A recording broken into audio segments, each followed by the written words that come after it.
পরবর্তীতে রঘু একটা পুত্র সন্তানের আশা করায় তা বিফলে যায়, কারণ সুমিত্রার পরবর্তী সময়ে আর কোনো সন্তান হয় না। রঘুর ক্ষেত্রেও তাই হল। পুত্র সন্তানের আশায় সে নিজের পরিবারকেই ত্যাগ করার সিদ্ধান্ত নিল। এই সিদ্ধান্ত শুধু একটা নতুন বিয়ে নয়, এটা ছিল একটা পরিবারের ভাঙনের শুরু।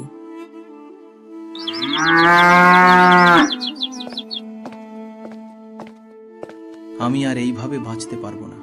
আমার একটা ছেলে দরকার, যে আমার নাম এগিয়ে নিয়ে যাবে। যদি এই ঘর থেকে সেটা না পাই, তাহলে আমি অন্য পথ বেছে নেব। তুমি কি সত্যিই আর একটা বিয়ে করতে চাও? আমার আর এই ছোট্ট মেয়েটার কথা একবারও ভাবলে না? আমরা কোথায় দাঁড়াবো? আমি আমার সিদ্ধান্ত নিয়ে ফেলেছি। আমার জীবনের লক্ষ্য পূরণ করতেই হবে, তুমি চাও বা না চাও।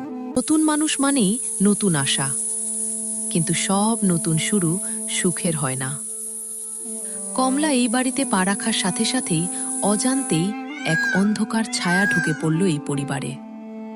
তার হাসির আড়ালে লুকিয়েছিল হিসেব নিকেশ, আর সে হিসেবের বাইরে ছিল না সুমিত্রা আর মায়া।